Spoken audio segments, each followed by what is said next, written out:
Virtues, Devotional Thoughts for Women, written by Monica Diaz, read by Belinda Sainsbury.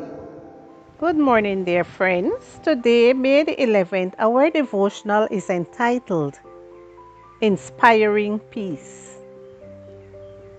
Peace is what I leave with you. It is my own peace that I give you. I do not give it as the world does. Jesus. How do wars begin? A girl asks her parents. Thinking it's a manly question, her dad starts answering first. Imagine our country wanted to fight with the country next to it. Her mom interrupts. What are you saying? Our country has never wanted to fight the country next to it.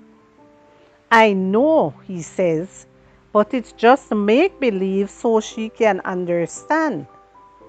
But that will confuse her even more, her mom adds. It won't confuse her, he insists. Yes, it will, she repeats. I'm telling you it won't, he replies.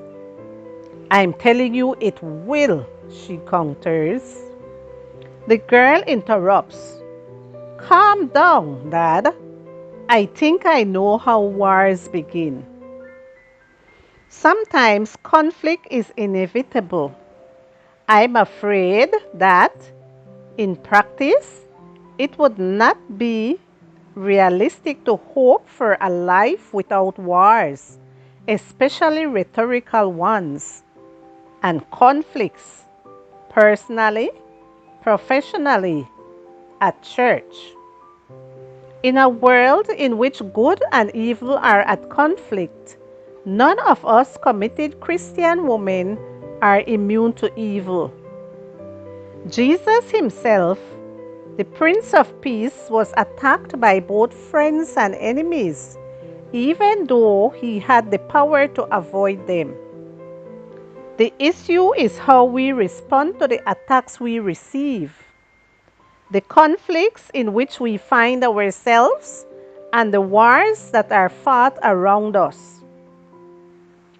The ideal of pacifism is perhaps just that, an ideal, but no doubt one to which the gospel calls us, and therefore one that deserves our consideration. Maybe I cannot avoid a storm from breaking out around me 100% of the time, but I can be aware enough to at least try to not be the one who unleashes the lightning and the thunder. I can try to live out the essence of pacifism and inspire peace with my life. Beyond that, whether living with an unfurled white flag causes the other side to attack or to accept my conditions for peace is something that's out of my hands, and I need to face it with God's help without becoming exasperated or despairing. What is in my hands, though, is to convince myself that the following principles are biblical. Happy are those who work for peace. God will call them his children. Matthew 5:9. See that no one pays back wrong for wrong, but at all times make it your aim to do good to one another and to all people. 1 Thessalonians 5:15. How beautiful are the feet of those who preach the gospel of peace. Romans 10:15. And to ask God to help me put them into practice.